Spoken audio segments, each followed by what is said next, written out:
კიდევ ერთხელ მოგესალმებით, კომერსანტის დილა აგრძელებს თქვენს მუშაობას და მოკლედ ჩვენი ტრადიციული რუბრიკა ყოველ სამშაბათს, რომელიც გვაქვს კონკურენცია და მომხმარებლების უფლებების დაცვა, დღესაც გრძელდება და ძალიან საინტერესო თემაზე უნდა ვისაუბროთ, როგორც უკვე დაგიანოსეთ გადაცემის დასაწყისში, უფრო კონკრეტულად კი შევეხებით მათ შორის მომხმარებელსა და ერთ სრულ კომპანიას შორის ურთიერთობის სხვა ასპექტებს და სწორედ აი ამ თემაზე ჩვენ სტუმარი შემოგვიერთდება ლანა გელაშვილი, კონკურენციის და მომხმარებლების უფლებების დაცვის დეპარტამენტის წარმომადგენელი. ქალბატონ ლანა, პირველ რიგში მოგესალმებით, მადლობა გადაცემის სტუმრობისთვის და მოდი დავიწყოთ საუბარი. პირველი ალბათ რაც მნიშვნელოვანი სხვა ასპექტებს მოიცავს, ბუნებრივია აქ მომხმარებლების უფლებების დაცვის კომპონენტი, ერთ-ერთი არის თავად კომპანიის მხრიდან მომხმარებლისთვის პროდუქტის შესახებ ინფორმაციის სრულყოფილი მიწოდება. ეს სრულყოფილი მიწოდება, ასე ვთქვათ, რას მოითხოვს? მოდი ამის დავიწყოთ და ასევე საინტერესოა ვისაუბროთ იმაზე, თუ მე როგორც რიგითმა მომხმარებელმა არ გამოვთქვი ინიციატივა რომ სრულყოფილად მიმეღო ეს ინფორმაცია, მაინც ვალდებულია თუ არა ნებისმიერ შემთხვევაში წარმოადგინოს ის. კი ბატონო, მოგესალმებით კიდევ ერთხელ. დიდი მადლობა დროის დათმობისთვის. რაც შეეხება თქვენს კითხვებს, ძალიან მნიშვნელოვან საკითხს შეეხეთ ინფორმაციის სრულყოფილად მიწოდებას, რაც შეეხება სააგენტომ, როგორც კი დაიწყო ასრულება 2 წელზე მეტია უკვე აღასრულებს მომხმარებლის უფლებების დაცვის შესახებ საქართველოს კანონს. იმ წამიდანვე დაიწყო აღნიშნულ სტანდარტთან დაკავშირებით მსჯელობა და არაერთხელ მოუწია кейსების განმავლობაში, кейსების შესწავლის განმავლობაში, რომ ამ საკითხს ემსჯელა. რა ინფორმაცია უნდა იყოს მიწოდებული მომხმარებლისთვის, კანონმდებლობით სრულად არის გათვალისწინებული. ორი მუხლიეთმობა აღნიშნულს. პირველი არის აბსოლუტურად ყველა მოვაჭრისთვის სავალდებულო, იქნება ეს სავაჭრო ობიექტში სამეწარმეო საქმიანობის განხორციელების შემთხვევა თუ ონლაინ შემთხვევაში და ასევე არის კანონში გამოყოფილი დამატებითი მუხლები, რომელიც კიდევ უფრო მეტად დეტალურად ეწესრიგებს ამ სრულყოფილ ინფორმაციას და ეს მუხლები უშუალოდ ონლაინ ვაჭრობას ეხება, იმიტომ რომ ასეთ შემთხვევაში მომხმარებელი უფრო მეტად მოწყვლადია, უფრო მეტად დაუცველია, შესაბამისად მეტი ინფორმაცია სჭირდება. ეხლა რა შეიძლება იყოს ეს არსებითი ინფორმაცია? ეს აუცილებლად არის მოვაჭრის შესახებ ინფორმაცია, საკონტაქტო მონაცემები, დასახელება სრულყოფილი აუცილებლად. ეს შეიძლება იყოს მოვაჭრი შეიძლება იყოს როგორც ფიზიკური პირი, ასევე იურიდიული პირი და აუცილებლად მითითებული უნდა იყოს სახელი და გვარი და ხშირ შემთხვევაში არის ხოლმე პრობლემა, რომ ფიზიკური პირები აპროტესტებენ პირადი ნომრის მითითებას, მაგრამ აუცილებელია, რომ პირადი ნომერიც იყოს მითითებული, თუ კი როგორც ფიზიკური პირი, ისე ახორციელებს სავაჭრო საქმიანობას. იმიტომ რომ როდესაც შემდგომ დადგება უკვე, თუ კი დადგება დღის წესრიგში საკითხი, რომ მომხმარებელს შეექმნება საჭიროება, რომ თავისი უფლებები დაიცვას, აუცილებელია, რომ მასთან კონტაქტი დაამყაროს თვითონაც, თუნდაც სააგენტოში რომ შემოიტანს განცხადება, სააგენტომ მიმართოს მოვაჭრეს, შესაბამისი პროცედურები განახორციელოს და ასე შემდგომ. გარდა აღნიშნულისა, მნიშვნელოვანი ინფორმაცია არის ასევე თვითონ პროდუქტის არსებითი მახასიათებლების შესახებ ინფორმაცია და ეს შეიძლება იყოს საქონელი ან მომსახურება. საქონლის შემთხვევაში შეიძლება იყოს ნებისმიერი ინფორმაცია, ეს არის საქონლის ტიპზე დამოკიდებული უკვე, მაგალითად ფერი, ფეხსაცმლის, ზომა და ეს ყველაფერი.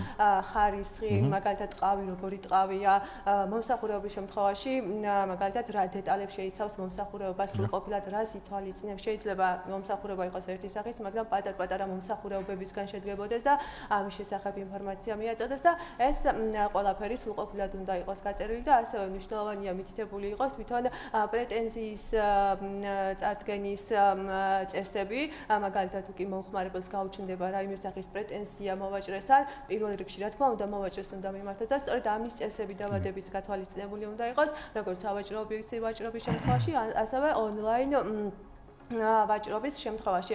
მეორე კითხვა ახსენეთ თქვენ, რომ თუ კი არ მოითხოვა მომხმარებელმა უნდა მიაწოდეს თუ არა, აუცილებლად უნდა აღვნიშნო ის, რომ ყველა მოვაჭრე იმ თავით არის ვალდებული, რომ აღნიშნული ინფორმაცია ჰქონდეს განთავსებული, როგორც სავაჭრო ობიექტში, ასევე მის ვებ გვერდი იქნება Facebook გვერდი თუ ნებისმიერი სახის ონლაინ პლატფორმა არ არის სავალდებულო, რომ მომხმარებელმა მას მოსთხოვოს, იმიტომ რომ მომხმარებელი არის, ასე ვთქვათ, გაუთვითცნობი დამახასიათებელი შეიძლება ითქვას და შეიძლება საერთოდ არ დაებადოს კითხვა კონკრეტული პროდუქტის მაგრამ უნდა არსებობდეს ეს მახასიათებლები ნებისმიერ შემთხვევაში. უნდა იყოს მითითებული და აუცილებელია რომ ეს ინფორმაცია მიეწოდოს მომხმარებელს მანამ სანამ იგი სახელშეკრულებულ ურთიერთობაში შევა მოვაჭრესთან, იმიტომ რომ მან მიიღოს ინფორმირებული გადაწყვეტილება. და აი ქართულ ენაზე მიწოდება სავალდებულო ამ შემთხვევაში? აუცილებლად კი ბატონო, აღნიშნულთან დაკავშირებითაც სააგენტოს სტანდარტი აქვს დადგენილი და კანონმდებლობაში პირდაპირ არის მითითება გაკეთებული, რომ ქართულ ენაზე უნდა იქნეს მიწოდებული აღნიშნული ინფორმაცია, თუმცა ეს არ უკარგავს მოვაჭრეების შესაძლებლობას, რომ თუ კი სურვილი აქვთ მეორე ენაზე მიაწოდოს ინფორმაცია, უცხო ენაზე, რა თქმა უნდა, აუცილებელია როგორც სავაჭრო ობიექტში, ასევე ონლაინ შემთხვევაში. კი ბატონო, აი თქვენ ისე საინტერესო რაღაც ახსენეთ, მათ შორის კომპანიის შესახებ ინფორმაცია და აი მე ხარ გავიხსენე ელექტრონული კომერციის მიმართულებით რამდენიმე კომპანია მაინც სამწუხაროდ არის მომწოდებელი კომპანიები, რომლებიც საერთოდ ნომრებს არის პასუხისმგებლიანი კომპანიები, რომ ნომრებს ტოვებენ, რომ თუ მიწოდების პროცესი შეფერხდა დაურეკონ, მაგრამ ზოგი სამწუხაროდ არის, რომელიც ჯერჯერობით არ აკეთებს და იმედი ამას გამოასწორებენ. კიდევ ერთი საკითხი, რაც ასევე მნიშვნელოვანი, ეს არის ღმერთმა არავის დააჭიროს და საქონლის შეკეთება. ხო არის ესეთი ამბებიც, როდესაც საქონელი ფუძდება გარანტია აქვს და შეკეთება. ვადები როგორ არის ამ შემთხვევაში? არის თუ არა ერთი სტანდარტული ვადა, ეს არის კითხვის ერთი მხარე, თუ მეორე მხარე კითხვის არის გამონაკლისები, რომელსაც პირობითად რაღაც უფრო მეტი ვადა სჭირდებათ ხოლმე. ამ შემთხვევაში როგორ ხდება? კი ბატონო, ამ შემთხვევაში ეხებით თქვენ კანონის მიერ გარანტიას, რომელიც არის კანონმდებლობით გათვალისწინებული და 2 წლის განმავლობაში შეუძლია რომ მომხმარებელს შეუძლია რომ მოვაჭრეს მიმართოს თავისი უფლების ასაცავად, იმ შემთხვევაში თუ კი თავდაპირველი ნაკლი აღმოჩნდა საქონელს აუცილებლად უნდა გაუსვათ ამას ხაზი, რომ საუბარი არის თავდაპირველ ნაკლზე და არა იმ ნაკლზე, რომელიც შემდგომ უკვე მომხმარებლის ბრალით არის გამოწეული. ასეთ შემთხვევაში პირველი რიგის უფლებები არის ნივთის შეკეთება ან შეცვლა.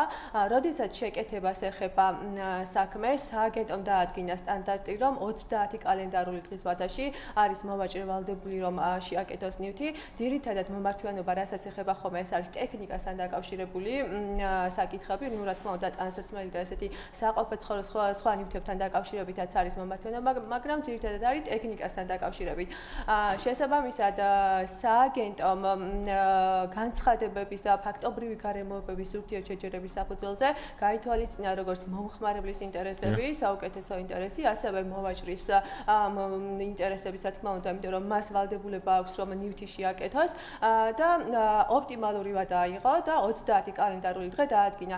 აღსანიშნავია ის გარემოება, რომ აღნიშნული ვადა კანონმდებლობით როგორც ასეთი გათვალისწინებული არ არის მომხმარებლის უფლებების დაცვის შესახებ საქართველოს კანონით, თუმცა სააგენტომ აღნიშნული სტანდარტი დაადგინა და ფაქტობრივად სავალდებულო გამოყენების ვალიდაცია აქვს ამ ნორმას. გამონაკლის შემთხვევას რაც შეეხება, ну, რა თქმა უნდა, გამონაკლისები შეიძლება არსებობდეს, მაგალითად არის ხოლმე შემთხვევა, რომ კონკრეტული ტექნიკის შეკეთების დროს ნაწილი არის მაგალითად გამოსაწერი საზღვარგარეთიდან, რაღაცა მომწოდებელი ბრენდის მიერ უნდა იქნეს წარმოდგენილი. რომელიც ამ ეტაპზე არ არის პირობითად. ამ ეტაპზე არ არის საქართველოში და ამ დროს იწელება დროში ნაწილის ჩამოსვლა და ყოველ კონკრეტულ შემთხვევაში ფაქტობრივი გარემოებების გათვალისწინებით, რა თქმა უნდა, შეიძლება ეს ვადა გაიზარდოს ამ გარემოებების გათვალისწინებით.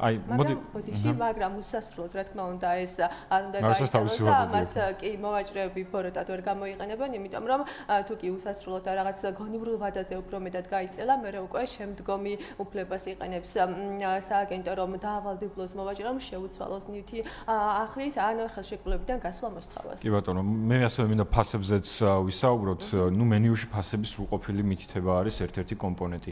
აი ესეც მოკლედ ვთქვათ, რას გულისხმობს, აქ არის DRG-ს ჩათვლით უნდა იყოს აუცილებლად, თუ სრულყოფილების ნაწილი რას გულისხმობს? სრულყოფილების ნაწილი, კი ბატონო.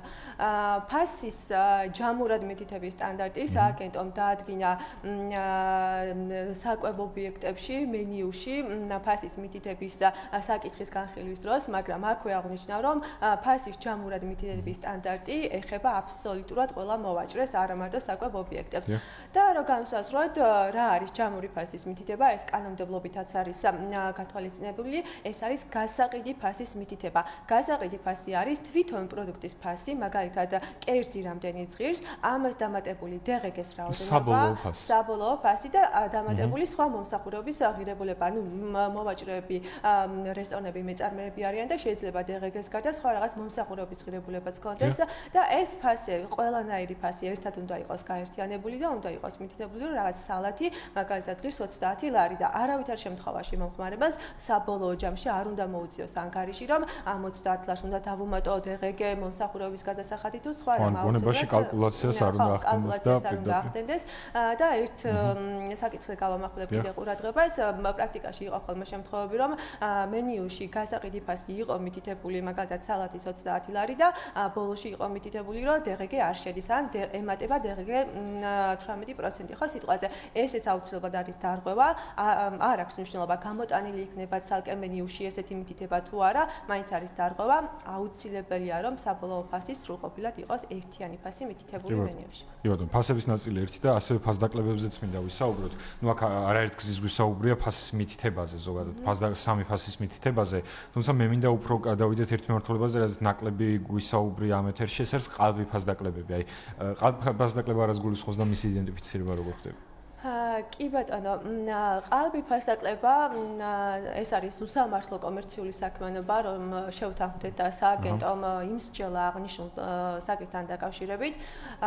ნუ ერთ-ერთი საკითხი, სადაც მაგალითად, ანუ ბევრნაირი შეიძლება იყოს ყალბი ფასდაკლება და ერთ-ერთი საკითხი, როცა გამოვლინდა ყალბი ფასდაკლება, ეს იყო, რომ მოვაჭრეს, რომელიც ონლაინ ახორციელებდა სავაჭრო საქმიანობას, უკმთვლელი ქონდა გამოყენებული თავის ვებგვერდზე. ეს ნიშნავს, რომ დაყენებული ქონდა ქრონომეტრი და 24 საათი აითვლებოდა ამ ქრონომეტრით და მითითებული ქონდა ინფორმაცია, რომ ამ კონკრეტული პროდუქტის შეძენა მომხმარებელს უნდა მოესწრო 24 საათის განმავლობაში და ნუ ეს წამწომი რომ ჩართულია, ანუ რაღაცა მანიპულირებას ახდენდა მომხმარებელზე და ცრუ ინფორმაციას აწვდიდა, რომ აი უეჭველი ამ დროში უნდა მოესწრო კონკრეტული საქონლის ან მომსახურების შეძენა, მაგრამ აქ პრობლემა იყო ის, რომ 24 საათი რომ გავიდოდა და ქრონომეტრი ათლას დაასრულებდა, ისევ ხელახლა იწყებოდა ათლა და კიდე 24 საათი ხელახლა ჩაერთვებოდა. სინამდვილეში ფასდაკლება საერთოდ არ იყო, სპეციალური შეთავაზება საერთოდ არ იყო.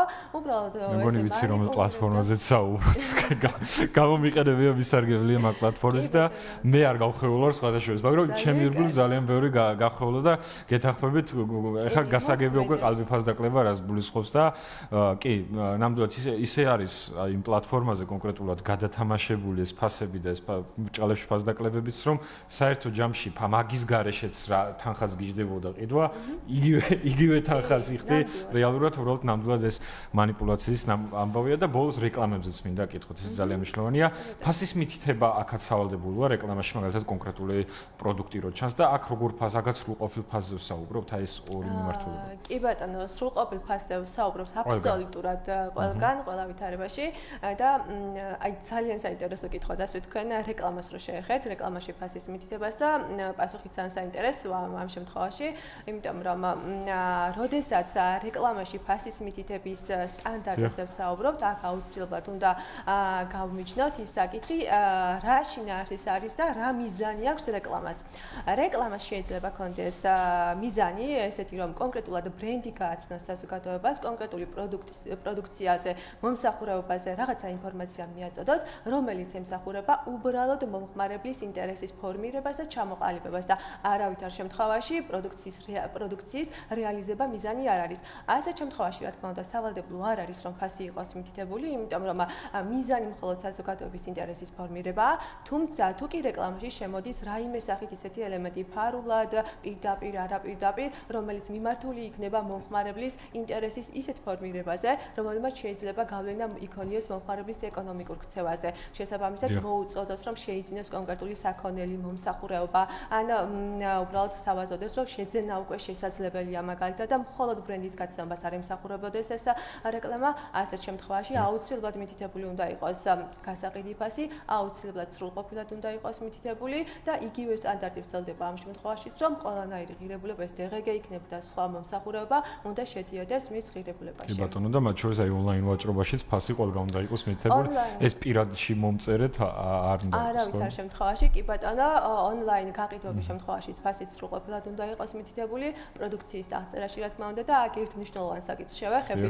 ხშირად არის ხოლმე ონლაინ მოვაჭრეების მხრიდან ესეთი პრეტენზია შეიძლება დავარქვათ, რომ არ ვახორციელებ Facebook გვერდის საშუალებით გაყიდვას, უბრალოდ ვახორციელებ შეთავაზებას, ანუ რეკლამის სახით ახლა მაგალითად რომ აიყიდება ესა და ეს საქონელი. არ აქვს მნიშვნელობა, მინდა ცალსახად გავუსახაზი ამას, რომ მნიშვნელობა არ აქვს Facebook გვერდის საშუალებით ან ონლაინ პლატფორმის საშუალებით მომხმარებელი შედის თუ არა მასთან სახელშეკრულებულ ურთიერთობაში, შეიძენს თუ არა ამ გვერდიდან საქონელს, მაინც სავალდებულა, როდესაც შეთავაზებას ახორციელებს რომელიმე ონლაინ პლატფორმა, აუცილებელია რომ ფასი იყოს სრულყოფილად მითითებული. კი ბატონო, ძალიან დიდი მადლობა ესეთი ამოწურავი ინფორმაციისთვის. ამ თემასთან დაკავშირებით ძალიან მნიშვნელოვანია მომხმარების უფლებებზე მეტი ინფორმირებულობა ხალხის. ლანა გელაშვილი იყო ჩვენ გადაცემის სტუმარი, კონკურენციის და მომხმარების უფლებების დაცვის დეპარტამენტის წარმომადგენელი.